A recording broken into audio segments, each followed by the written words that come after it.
है धारा जो देती दुखों से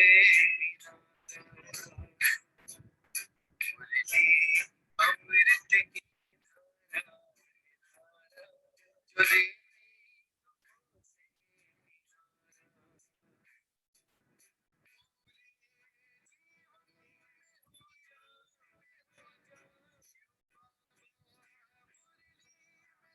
जो देती जीवन में हो जाए शिव बाबा मुरली में समझाए तुम्हें देव का बनना है प्यारा देखो गलती न करना दोबारा मुरली अमृत की धारा है धारा जो देती दुखों से किनारा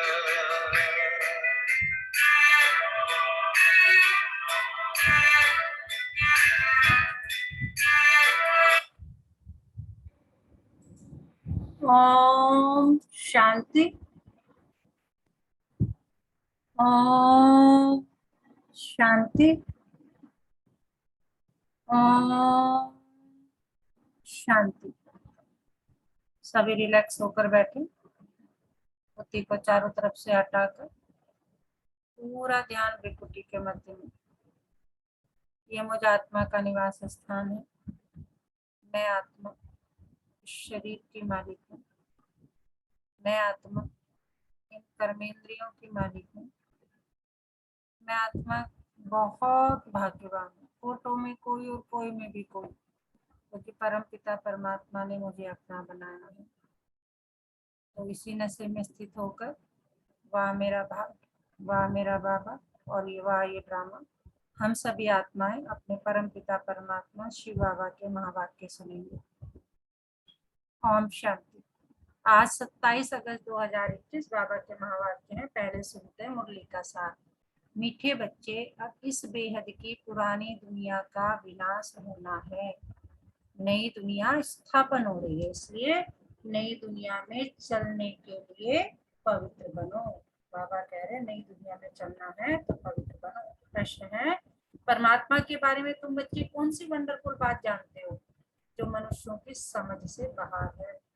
परमात्मा के बारे में तुम बच्चे कौन सी वंडरफुल बात जानते हो जो तुम मनुष्यों की समझ से बाहर है? उत्तर है, तुम कहते हो जैसे आत्मा ज्योति बिंदु है वैसे परमात्मा भी अति सूक्ष्म ज्योति बिंदु है। यह वंडरफुल बातें मनुष्यों की समझ से बाहर है।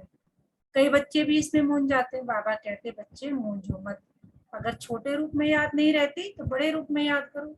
याद जरूर करना है। गीत है, रात की राही थक मत जाना। ओम शांति। रूहानी बच्चों को रूहानी बाप बैठ समझाते हैं, इसलिए बच्चों को आत्माभिमानी हो बैठना। ऐसा और कोई जगह समझाया नहीं जाता। कोई भी साधु संत ऐसे नहीं समझाते कि आत्माभिमानी हो बैठो। यह एक बाप ही समझाते हैं। और किसको कहने आएगा नहीं, और किसी को बाबा कह रहे मैं कहने आऊंगा नहीं। तुम मेरे बच्चे हो, तुम मेरे बने हो, तो तुम्हें कहने आऊंगा। यह युक्ति कोई बता नहीं सकेंगे। तुम बच्चे भी समझते हो हम आत्मा है। आत्मा भी एक शरीर छोड़ दूसरा लेती है। कब बैरिस्टर कब डॉक्टर बनती है? आत्मा ही अभी पतित बनती है, बनी है, फिर पावन बनेगी। आत्मा में ज्ञान धारण होता है। बाप निराकार ज्ञान का सागर है, तो जरूर आकर ज्ञान सुनाएंगे ना। पतित पावन है तो जरूर आकर पावन बनाएंगे। वह है सुप्रीम परम पिता परमात्मा। मैं तुम्हारा बाप सुप्रीम हूँ, नॉलेजफुल हूँ। मुझे अपना शरीर नहीं है। यह सब नॉलेज तुम्हारी आत्मा धारण करती है, तो तुमको आत्माभिमानी बनना है। देह अभिमान नहीं रखना है। और कोई ऐसी जगह नहीं जहाँ सुनने और सुनाने वाले दोनों देही अभिमान हो। बाप कह रहे तुम भी आत्म रूप में हो, मैं भी। ऐसी और कोई जगह नहीं जो खुद को कहे कि मैं आत्मा तुम्हें पढ़ा रहा हूँ, तुम आत्माओं को पढ़ा रहा हो। बाप तो है ही निराकार, वह आकर तुमको राजयोग सिखलाते हैं। बाकी सब मनुष्य है ही देही अभिमानी। भले लक्ष्मी नारायण के लिए कहेंगे ये आत्माभिमानी थे, फिर भी देह भान तो रहता है ना। ये ज्ञान परम पिता परमात्मा ही आकर देते हैं। आत्मा को धारण करना होता है। आत्मा को ही पतित से पावन होने की युक्ति बताते हैं। अभी सारी दुनिया का डाउनफॉल है, फिर राइज करने आते हैं। यह तुम बच्चे जानते हो। डाउनफॉल माना डिस्ट्रक्शन राइट माना कंस्ट्रक्शन, स्थापना और विनाश। स्थापना किसकी? नई दुनिया की। स्वर्ग की स्थापना और फिर पुरानी दुनिया है नरक का विनाश। डिस्ट्रक्शन और कंस्ट्रक्शन, कलयुग है पुरानी दुनिया, इसका विनाश जरूर होना जरूर चाहिए। विनाश की निशानी यह महाभारी महाभारत लड़ाई है। महाभारत का वृतांत महाभारत शास्त्र में दिखाते हैं। बाप ब्रह्मा द्वारा स्थापना करते हैं, सो तो जरूर नई दुनिया ही करेंगे ना। यह है बेहद का विनाश और बेहद की स्थापना। बाप ही नया मकान बनाएंगे बच्चों के लिए, फिर पुराना जरूर खलास कराएंगे। तुम समझते हो बाबा अब नई दुनिया स्थापन कर रहे हैं, तमो प्रधान से सतो प्रधान बनाने के लिए हमको तैयार कर रहे हैं। विनाश के लिए महाभारत की लड़ाई मशहूर है। कहते हैं यह वही समय है, वही स्टार्स आकर आपस में मिले जो महाभारत के समय थे। इस सीढ़ी में भी लिखा गया भारत के उत्थान और पतन की अद्भुत कहानी। इस लाइन में कल्प कल्प अक्षर भी आना चाहिए। शुरू से अंत तक मनुष्य 84 जन्म लेते हैं, यह भी तुम्हारी बुद्धि में। मनुष्यों की बुद्धि को तो एकदम गॉडरेज का ताला लगा हुआ है। इन बातों को मनुष्य को जानना है। आत्मा या शरीर धारण करती है। पार्ट बजाने तो ड्रामा के आदि मध्यंत के क्रिएटर डायरेक्टर मुख्य एक्टर्स आदि को जानना चाहिए ना। अभी तुमको ड्रामा के आदि मध्यंत कोई जो सारे ड्रामा का पता पड़ गया, शुरू से लेकर अंत तक बाप द्वारा यह नॉलेज सारी मिल रही है। सृष्टि चक्र कैसे फिरता है इनको कहा जाता है रूहानी नॉलेज। जिस्मानी ज्ञान को फिलोसफी कहा जाता है, स्पिरिचुअल नॉलेज रूहानी नॉलेज को ज्ञान कहा जाता है। अब यह सब बातें बच्चों की बुद्धि में बिठाई है। बच्चे जानते हैं 84 जन्मों का नाटक पूरा होता है, अभी हम वापस जाते हैं, परंतु पतित कोई वापस जा न सके। नहीं तो इतने जब तक तीर्थ आदि क्यों करते? पवित्र बनने के लिए गंगा स्नान करने जाते हैं, परंतु उससे कोई पावन तो बन नहीं सकते, इसलिए वापस कोई जा नहीं सकते। गपोड़े तो बहुत लगाते हैं कि फलाना पार निर्वाण धाम गया, ज्योति ज्योत समाया। बाप ने समझाया वापस कोई जाता नहीं है। सब एक्टर्स यहाँ ही है। अभी नाटक पूरा होता है तो सभी स्टेज पर खड़े हुए हैं, अभी सब यहाँ मौजूद है। मनुष्य को पता नहीं कि बौद्धिक क्रिश्चियन आदि कहाँ है। तुम समझते हो जो सब आत्माएं ऊपर से यहाँ आई है वह सब इस समय तमो प्रधान है। तमो प्रधान से सतो प्रधान कल पहले भी बने थे। बाप ही आकर स्थापना विनाश कराते हैं। कहते भी है ज्ञान राजाओं का राजा बनाने वाला है।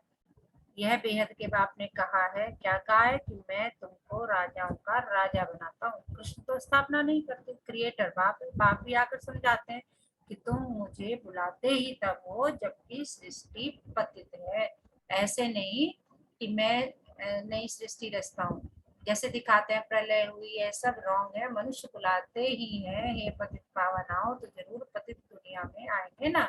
बाप ही आकर कृष्णपुरी का साक्षात्कार कराते हैं, दिखाते हैं कृष्ण पीपल के पत्ते पर सागर में आए। यह है ठीक बात। नहीं दुनिया में फर्स्ट कृष्ण ही आते हैं, सागर में नहीं, परंतु गर्म महल में आते हैं। अंगूठा चूसते बड़े आराम से गर्म महल में रहते हैं। सतयुग में जो भी बच्चे होते हैं गर्म महल में रहते हैं, उन्होंने गर्म महल की बात को फिर सागर में पत्ते पर बैठ दिखाया।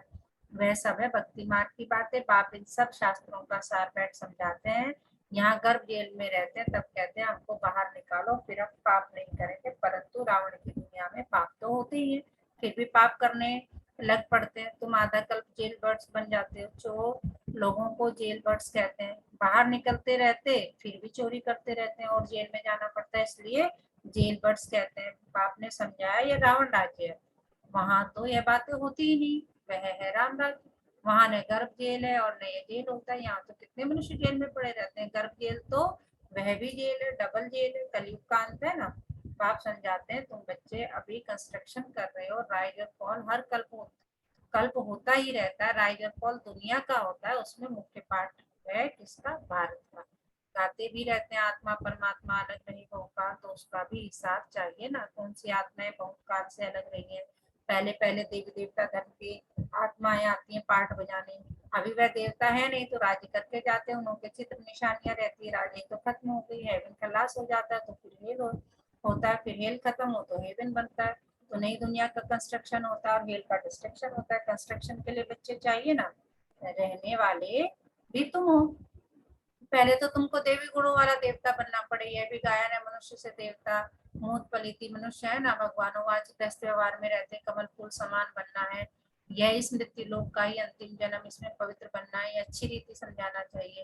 हम यह मृत्यु लोक का अंतिम जन्म पवित्र रहते हैं। बाप कहते हैं इन विकारों पर जीत पाने से तुम विश्व का मालिक बनेंगे। बच्चे भी सुनकर फिर औरों को समझाते हैं कि इस पुरानी दुनिया का विनाश सामने खड़ा है, यह वही महाभारत की लड़ाई है, काम महाशत्रु है, इसलिए प्रतिज्ञा करो। अभी तुम समझते हो हम पवित्र बनते हैं, इस पुरानी दुनिया का विनाश जरूर होना है, उनके पहले पवित्र जरूर बनना है। विनाश होता है फिर तो बात मत पूछो, हाहाकार हो जाता है, बहुत बड़ा बहुत कड़ा मुंह है, तुम देख भी नहीं सकेंगे। बाबा कह रहे जब अंत समय विनाश होने वाला तुम देख भी नहीं सकेंगे। कोई का ऑपरेशन होता है तो कमजोर लोग ठहरते नहीं, गिर पड़ते हैं, इसलिए डॉक्टर लोग फैमिलीज को तो अलाउ ही नहीं करते। कितना अच्छा एग्जाम्पल दिया बाबा ने। तो यह तो कितना भारी ऑपरेशन होगा। बाबा कह रहे जब इस सृष्टि की नई मतलब विनाश और नई की स्थापना होगी तो बहुत भयंकर ऑपरेशन होगा, चारों तरफ हाहाकार होगा। बाबा कह रहे एक दो को मारते रहेंगे, यह डर्टी दुनिया, कांटों का जंगल, सतयुग को कहा जाता है गार्डन ऑफ फ्लावर्स, फूलों का बगीचा। देवताएं चैतन्य फूल है ना, मनुष्य तो समझते हैं भाई इसमें कोई फूलों का बगीचा होता है, जो सुनते हैं सो कह देते हैं गार्डन ऑफ अल्लाह कहते हैं ना। फिर ध्यान में भी गार्डन देखेंगे, अल्लाह ने हाथ में फूल दिया, बुद्धि में ही खुदाई बगीचा है। भक्ति मार्ग में साक्षात्कार करने के लिए भक्ति करते हैं, साक्षात्कार हुआ तो कहेंगे सर्वव्यापी है ना, जो पास्ट हुआ सो पूरा होगा। बच्चे जिस पोशाक में जैसे आए हैं ऐसी पोशाक में फिर कल बाद आएंगे। ड्रामा को कोई अच्छी रीति समझते हैं। बाबा के पास कोई आते हैं तो बाबा पूछते हैं आगे कब आए हो, कहते हैं हाँ बाबा आपसे कल आगे भी मिले थे, आपसे वर्षा लेने आए थे। बाप पूछते हैं क्या मर्तबा पाया था, बाबा मम्मा कहते हैं तो जरूर उन्हों के घराने में आएंगे। बाबा कहते हैं ऐसे पुरुषार्थ करो जो ऊंच पद पाओ, ये सब बातें तुम्हारी बुद्धि में है। बरोबर लड़ाई भी है, नर्क विनाश तो होना ही है। तुम्हारे पास चित्र बड़े फर्स्ट क्लास है, ये कृष्ण के दो गोले वाला चित्र भी छपाना चाहिए, इसमें बड़ा क्लियर है स्वर्ग के द्वार खुलते हैं तो नरक तरफ लाते हैं, तुम्हारा भी मुंह है स्वर्ग तरफ ही है। तो बिल्कुल एक्यूरेट बात है। जानते हो अभी हमको घर जाना है तो घर को याद करना पड़े, पुरानी दुनिया को भूलना पड़े, इसको कहा जाता है बेहद का वैराग्य। बाबा अगर सब कुछ भूल के बेहद के वैराग्य में जाओ कि अभी मुझे कहाँ जाना है, अपने बाप के घर अपने घर जाना है। पुरानी दुनिया को छोड़ हम बाबा के पास जाते हैं, याद की यात्रा से ही जाएंगे, मुख्य है ही याद की बात, याद तो सब करते हैं ना। अभी बाप यथार्थ बात आकर समझाते हैं, मुझे याद करो, यह है व्यभिचारी याद, सो भी अर्थ से तुम जानते हो। श्री बाबा भी बिंदी, अपने को भी आत्मा बिंदी समझे, बाप को भी बिंदी समझे, नई बातें भूल जाते हैं, अपने को आत्मा समझ के बाप को और अपने घर को याद करना है। अच्छा बिंदी छोटी लगती है, घर तो बड़ा है ना, घर को याद करो, बाबा भी वहां रहते हैं, हम तुम वहां जाएंगे जहाँ बाबा रहते हैं। बिंदी याद नहीं पड़ती, अच्छा घर तो याद पड़ता है ना। वह शांतिदार और वह सुखधाम, यह दुखधाम। अभी तुम नंबरवार पुरुषार्थ अनुसार पढ़ रहे हो, फिर सुखधाम में आ जाएंगे। बाप के बच्चे हैं तो जरूर स्वर्ग की बादशाही चाहिए। कल्प पहले भी शिव बाबा आया था, स्वर्ग की बादशाही दी थी, तुम भूल गए हो। बाप कहते हैं अभी फिर आया हूँ तुमको देने। कितनी बार तुमने राजाई ली और गंवाई, अनगिनत बार वर्षा लिया, फिर भी ऐसे बाप को भूल क्यों जाते हो। माया के तूफान से बहुत लड़ाई होती है, इसलिए नाटक भी दिखाते हैं। माया उस तरफ खींचते हैं, प्रभु इस तरफ खींचते हैं। ज्ञान में विघ्न नहीं पड़ते, याद में विघ्न पड़ते हैं, इसमें ही मेहनत है। बाप कहते हैं महारथी बनो, इस पुरानी दुनिया को तो आग लगनी है, इस यज्ञ में सारी दुनिया स्वाहा होनी है। तो महावीर भी बनना है, तुम बच्चों को अखंड अटल अडोल राज्य पाना है। तुम्हारा बुद्धि योग बाप के साथ ऐसा रहे जो बल कितना भी तूफान आए माया कुछ कर न सके। यह है तुम्हारी पिछाड़ी की अवस्था। जब ट्रांसफर होना होता है, जैसे स्कूल में इम्तिहान पिछाड़ी को होते हैं, तुम्हारी माला भी पिछाड़ी में बनेगी। तुमको बहुत साक्षात्कार होगा, फलाना ये बनेंगे, फलाना ये बनेगा, ये दासी बनेगी, ये सब बताएंगे। बाबा कह रहे बाद में सबको सबका पुरुषार्थ का रिजल्ट जरूर मिलेगा। उस समय तो कुछ भी नहीं कर सकेंगे, फिर पछताना पड़ेगा, ये हमने क्या किया, श्रीमत पर क्यों नहीं चला। परंतु अंत समय में कुछ हो नहीं सकेगा, ऐसा बाबा मतलब बहुत प्यार से समझा रहे हैं कि बाद में फिर कुछ नहीं होगा, इसलिए जो करना है अभी करो। ऐसे बहुत पछताते हैं मनुष्य, किसका खून कर फिर बाद में पछताते हैं, परंतु खून तो हो गया ना, फिर क्या कर सकेंगे। इसलिए बाप कहते हैं गफलत मत करो, अपना पुरुषार्थ करते रहो। अच्छा मीठे मीठे सिके लगे बच्चों प्रति माता पिता बाप दादा का याद प्यार और रूहानी बाप की रूहानी बच्चों को नमस्ते। रूहानी बच्चों की रूहानी माता पिता बाप दादा को सर्व संबंधों से याद प्यार, गुड मॉर्निंग, नमस्ते बाबा, नमस्ते, शुक्रिया बाबा, शुक्रिया हमें अपना बनाने के लिए, हमें रोज पढ़ाने के लिए, हमें पतित से पावन बनाने के लिए। तो सारा दिन इसी नशे में जोड़ते रहो, पाना था जो पा लिया और क्या बाकी रहा, और वाह मेरा भाग्य, वाह मेरा बाबा, वाह ये ड्रामा। तो कौन बताएगा बाबा ने क्या पढ़ाया हमको। ओम शांति दीदी। ओम शांति। हम आज तो बाबा ने कमाल कर दिया, मतलब वो ही बता रहे हैं कि कई दिनों से मुरली में चलता रहता है ना, विनाश होगा विनाश होगा, और आज विनाश की फुल डेफिनेशन बता दी कि कैसे होगा। मतलब इतना तकड़ा हो रहा होगा कि बाबा ने कहा कि उसका क्या कहते हैं, सर्जरी हो रही है, ट्रीटमेंट हो रहा है अर्थ का। बिल्कुल हाँ, तो इससे बचने के लिए सिर्फ एक ही काम करना है कि तुम्हें याद में रहना है। बहुत विनाश होगा, बम बनेंगे, फूटेंगे, ये सब, मतलब आदमी एक दूसरे को मारेगा। बच तो नहीं पाएंगे, उसे देखने के लिए बाबा कह रहे वो देखने की हिम्मत भी तो चाहिए ना उस टाइम। बच तो हम नहीं जी पाएंगे, उसे देखने की। हाँ ना, मतलब सबका एंड होना है, सब मरेंगे। और बड़े बड़ा विनाश जितना लिखने में, देखने में, सुनने में आसान, लेकिन उतना देखने में बड़ा भयंकर होगा। तो उसके लिए करेंगे, बाबा कह रहे हैं कि उस स्थिति में अपनी अवस्था एक रखने के लिए उसके लिए जरूरी है कि तुम बाबा की याद में, यानी कि मेरी याद में रहो।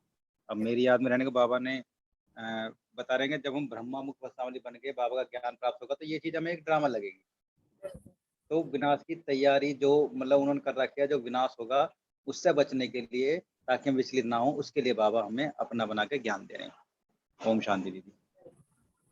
84 जन्मों का नाटक अभी पूरा होता है, वापस घर चलना है, इसलिए आत्म अभिमानी रहे, पावन बनना है, देह अभिमान मिटाना है, अर्थ सहित अपने को आत्मा बिंदु समझ, बिंदु बाप की अव्यभिचारी याद में रहना है, महावीर बन अपनी अवस्था अचल अडोल बनानी है।